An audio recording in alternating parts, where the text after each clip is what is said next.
Hi everybody, welcome to another Whip and Chat.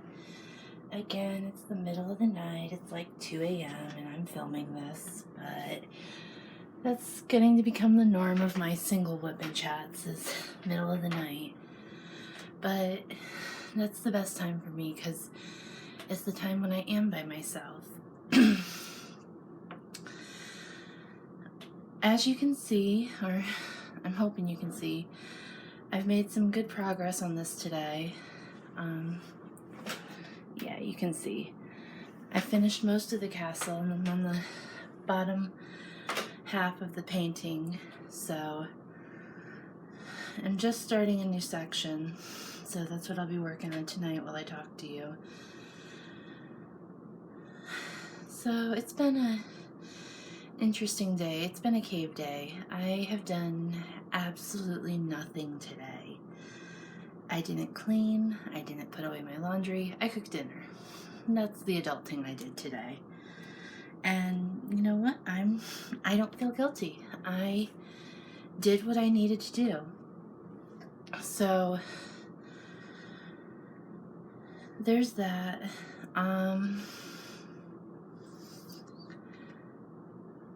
I have a couple different topics I want to talk about tonight.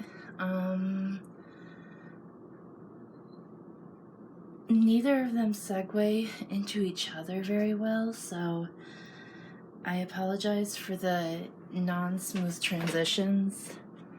Let me just move this a little so I can get it to where I can work on it easily. Sorry. I like tilting it to the side a little so I can work on one side at a time. Okay. So the first thing I want to talk about is, of course, mental health related, because that's what I talk about in my solo Whip and Chats, is mental health. And I apologize if you're sick of the topic, but to me it's important. And I want to talk about what you can do to help a friend who's struggling.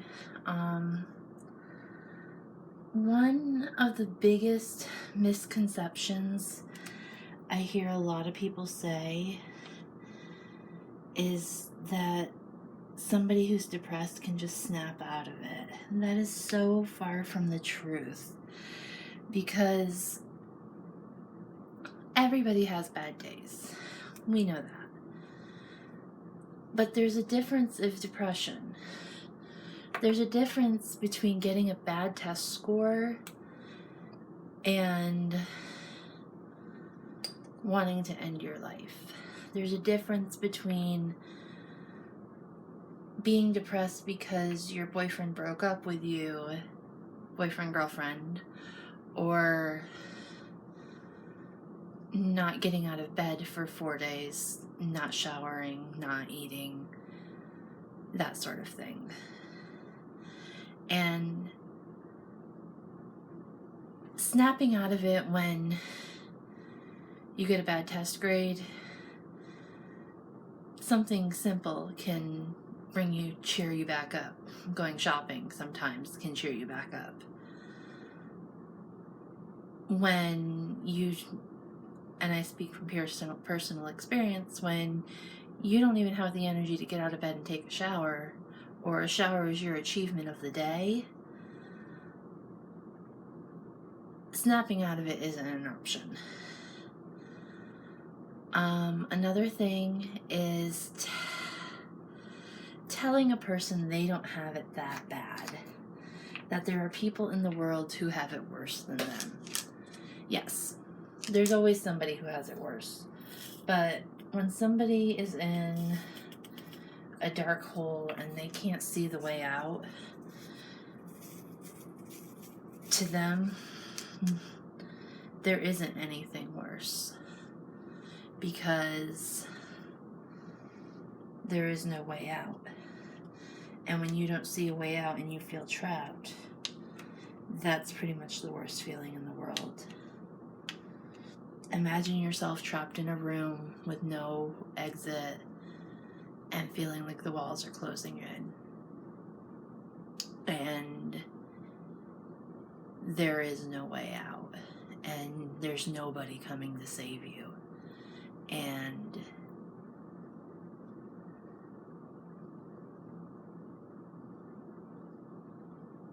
Prince Charming's not going to come in on a white horse and swoop in and pull you out of there. You feel like you are going to die. That's what it feels like when you are trapped in depression. Or when you have anxiety. I talk a lot about depression. I don't talk so much about anxiety. Anxiety, when you can't stop thinking, or panic attacks when you feel like you are suffocating, when you feel like you can't get air. That is one of the scariest things, when you're breathing and you feel like you aren't taking in any oxygen. I confused a panic attack with an asthma attack a couple of times until I learned to realize the difference. My inhaler didn't help, and I didn't realize that I was having an anxiety attack, not an asthma attack. And it's the scariest thing, feeling like you can't breathe. And your body's betraying you because everything gets tight, and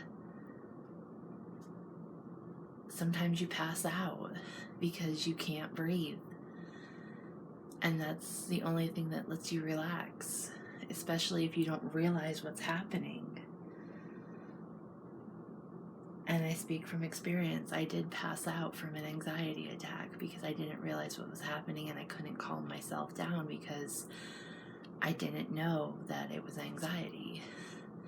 To give you the background of the story, I was a camp counselor, and I had a camper who was allergic to bees get stung, and we had to climb this hill to get back to the camp. And so I thought it was my asthma triggered because we had to run up the hill. But another girl had gotten stung who was allergic, and she refused to come up. And so my anxiety kicked into high gear because I was afraid for these girls. And my inhaler wasn't helping, and I didn't realize that it was my anxiety. And at first I was sitting in a chair, then I was sitting on the floor, then I was laying on the floor, and then I blacked out, and the ambulance had to take me to the ER because I was also dehydrated at the time, which they didn't know, so that didn't help. But the combination just was too much for my body. So, but I've learned how to realize what my anxiety is and how to calm myself down when I start having a panic attack. And sometimes that just means I have to hold myself. Now, please don't think dirty. Basically, it just means holding myself tight across the chest, giving myself a hug, like somebody's holding me. And sometimes that's what it takes. It takes somebody giving me a tight hug, just squeezing me. They say, I can't remember the exact name of it. It's something like compression therapy or something. It used to be a really popular idea, but it actually helps. Just being squeezed. They make anxiety blankets now, which are weighted blankets, and I want to get one.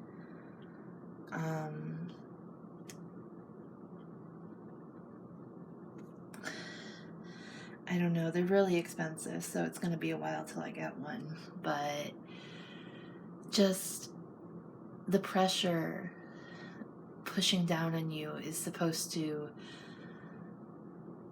your body pushes back, I guess, and it helps take some of the pressure off your emotional psyche. I don't know how exactly it works. I just know that I hug myself literally and it feels like I'm not breaking into a million pieces. Sometimes it feels like I'm holding myself together. That's what I used to call it. I was holding myself together so I didn't break apart. Now, yeah, so another thing people should remember is please don't be judgmental. We all make mistakes. We all screw up. Does it make it right? No. And I'm going to share a little bit about me that is deeply personal, but it's not something I'm ashamed of. It's something that's a part of me. And I've already told you guys so much that there's not much more that I can tell you that would surprise you probably. There's probably a few things, but I was a self-harmer. I am, because I still struggle with the thoughts, but I started at the age of 11, and from the age of 11 until as recently as last year, I would self-harm by cutting myself or by binging and restricting on food to feel that I could gain some control in my life, is what they tell me it is. To me, it was the one thing I could control when my life was so chaotic. When I was living in a situation where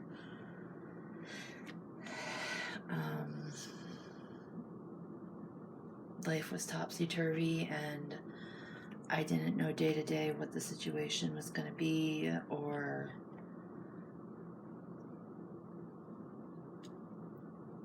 not knowing day to day where the groceries were going to come from. That's how I controlled my emotions. So, like I said, I'm not proud of it, and I don't glorify it because I do not wish for anyone to ever get into it. It is an addiction. It is a horrible addiction that is so hard to break. I will struggle with it probably for the rest of my life because it's a coping skill. Once you get into the habit of it,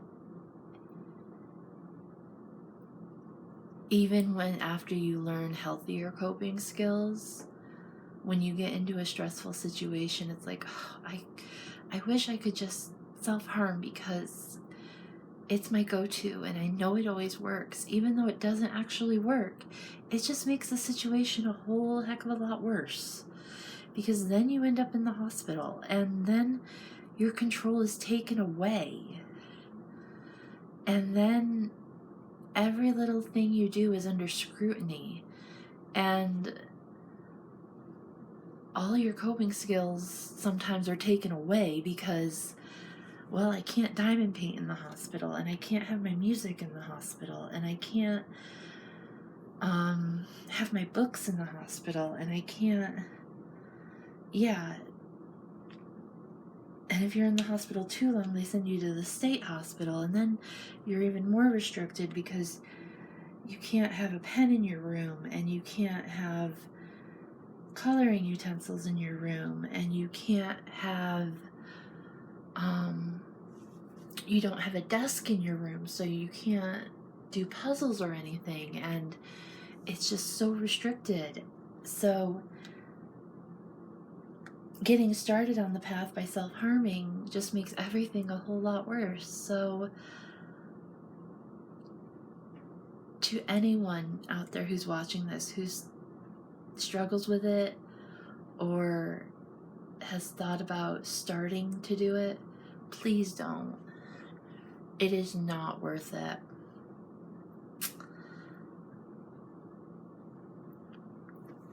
And if you do struggle with it, and you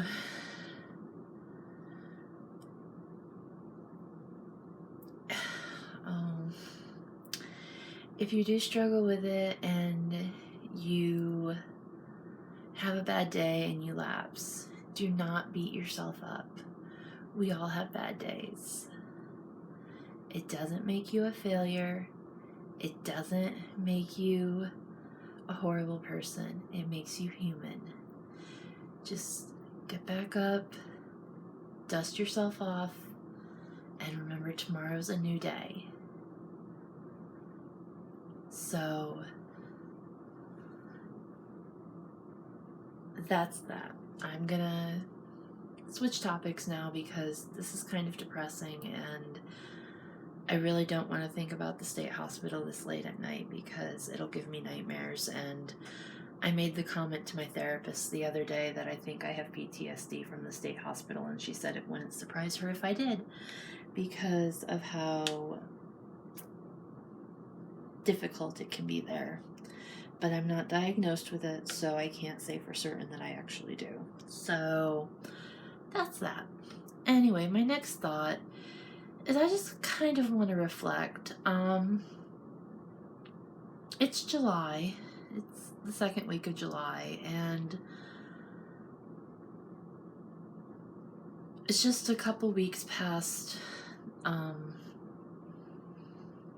the anniversary of my high school graduation. I went to high school in New York, and we graduated at the end of June, the last weekend of June. So I graduated June 25th, 2005. So it's been 14 years. Wow, I'm getting old. But it's just, I think about my life and how different things are to where I expected them to be.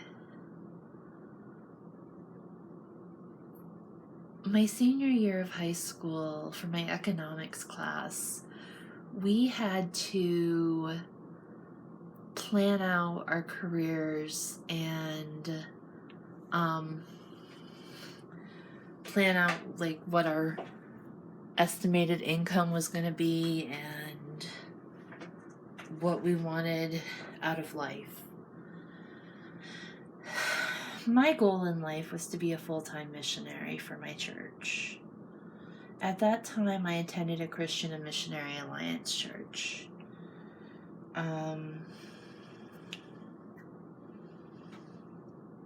I had switched to that from a Baptist church because of some difficulties at the Baptist church after my parents divorced. So I planned to be a full-time missionary in Haiti. So I did not intend on living in the States at all, except maybe once every 3 or 4 years for a few months to raise support, and then I would go back to Haiti. I wasn't diagnosed bipolar yet. I did not know my roommate or Becky at the time. I didn't meet them until just a few years ago. I wasn't living in Pennsylvania. Like I said, I went to school in New York.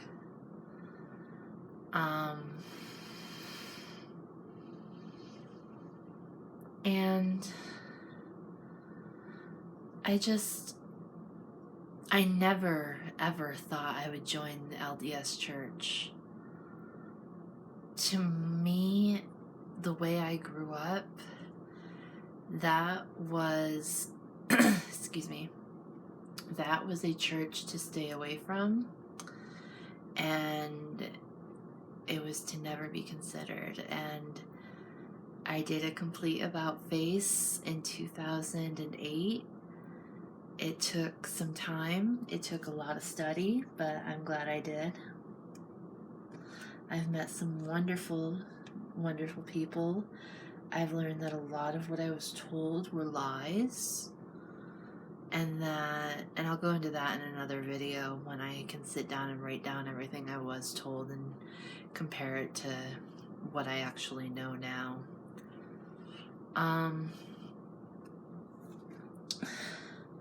One of the biggest things I can say that I was told is that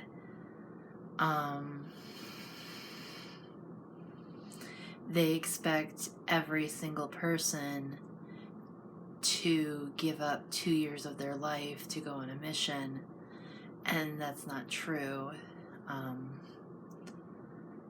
We believe God calls certain people to go on missions, and not everyone is expected to, because there are circumstances that make it difficult or impossible to go on a mission. For instance, me, with my diagnosis, it would be very hard to go on a mission because I require treatment from a doctor every month to stay on my medication. And with our missions, they rotate districts every 6 to 12 weeks, so I'd be in a new area of the state every 6 to 12 weeks. I wouldn't have a consistent doctor, and that just doesn't work. So for me, I believe God understands my situation and doesn't expect me to sacrifice my health and sanity when I can be a missionary where I live, because there are people all around me who are looking for some sort of truth in this world, in my belief. But I don't force my beliefs on others either. Mackenzie and I get along great. I don't force my beliefs down her throat, and she doesn't force her beliefs down my throat. Anyway, back to reflections.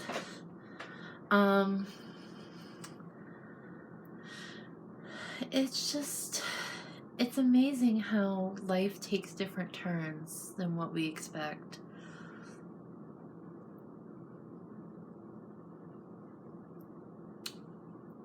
In October, after I graduated high school, my dad died, my stepdad, the man who raised me. And so that threw me for a loop. And then I went to a strict college in January of that year, and I fully expected to graduate from that college, but God had other plans, and I only attended there for 1.5 years before I was asked not to come back. It was there that I was first diagnosed, and I believe that played a role in why I was asked not to come back.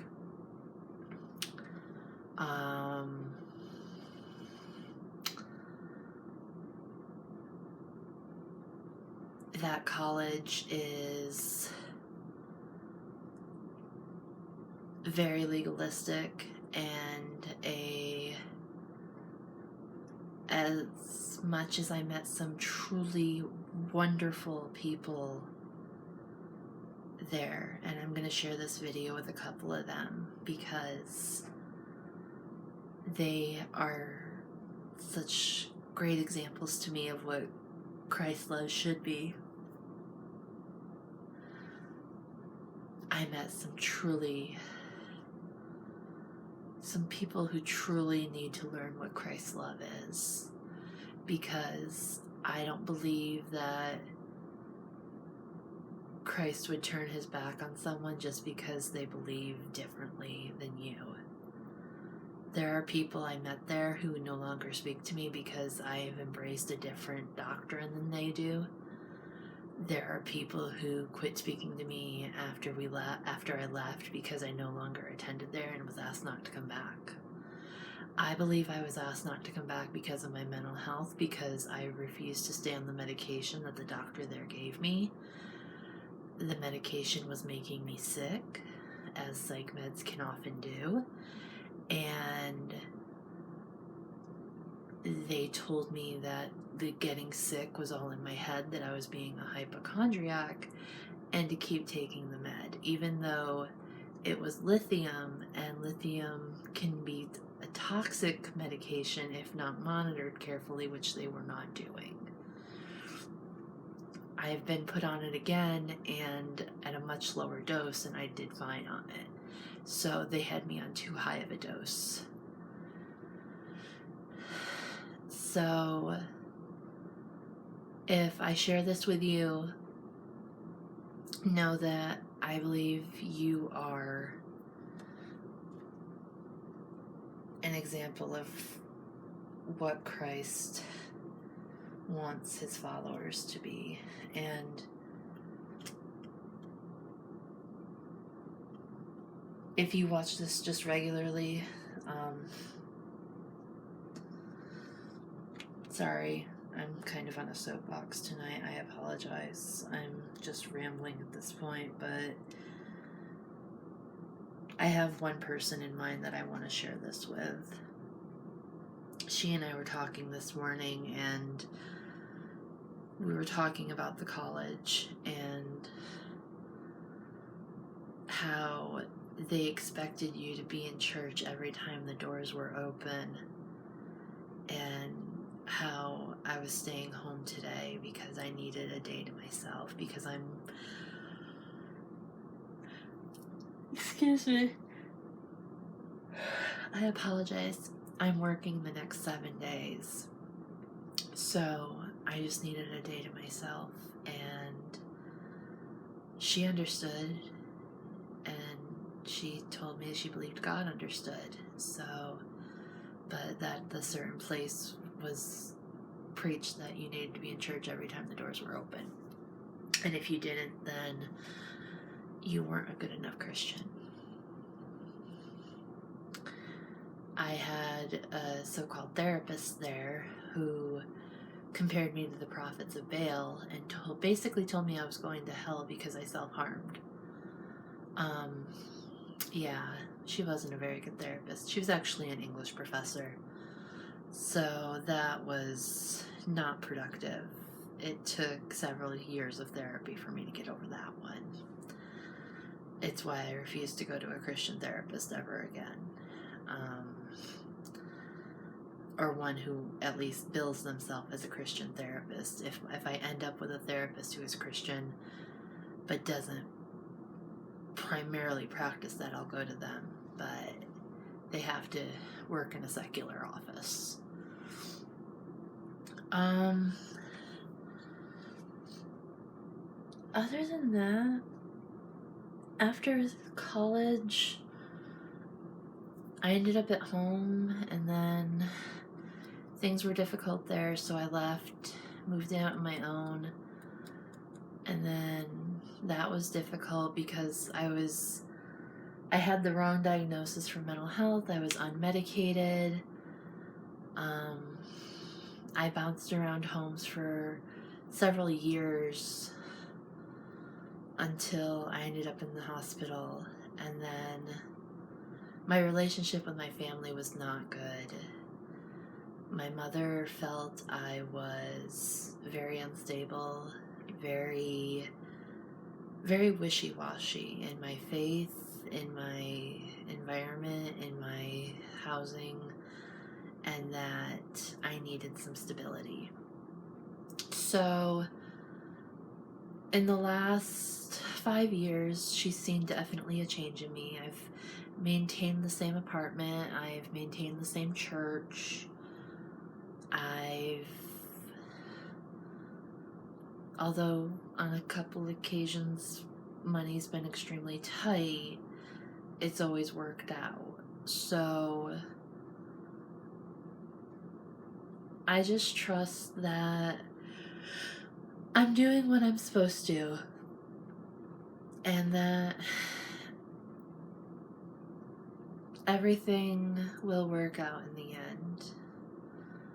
I'm working towards going to the temple, which is a sacred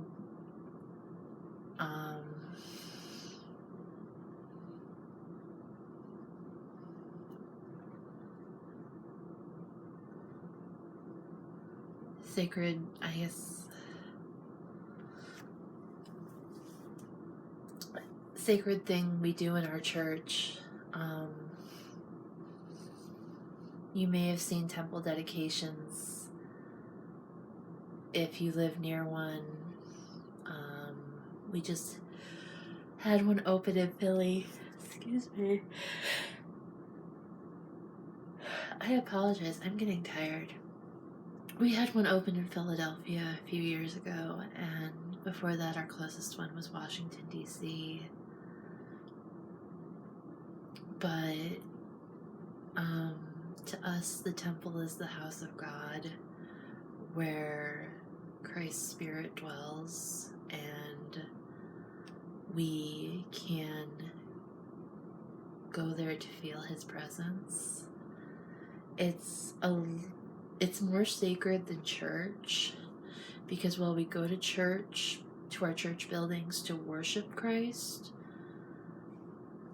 we believe that His Spirit dwells in the temple. So, I know it can be confusing. I apologize. And one of the biggest things that happens in the temple is marriage. When you're married in a courthouse, or in a regular church, it's till death do us part. But in a temple marriage, you're married for time and all eternity. And we don't believe marriage ends at death. We believe that you can be with your family for all eternity. Now, just because you're sealed to them does not mean you will be with them for eternity. So if it's a bad marriage, and we're not the ones to judge. Heavenly Father is the one who judges who's with each other for eternity. Man does not judge because man is imperfect. But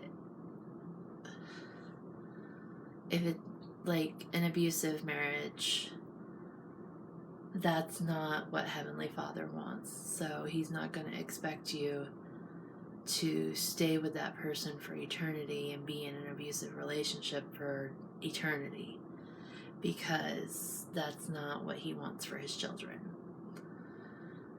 Anyway, I'll get off this religion soapbox. I apologize. I just wanted to clarify a little from the last group video. But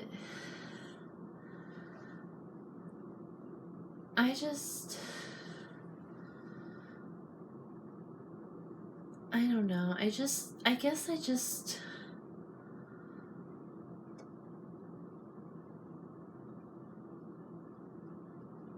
just wish that I could convey my thoughts a little clearer without all the pauses.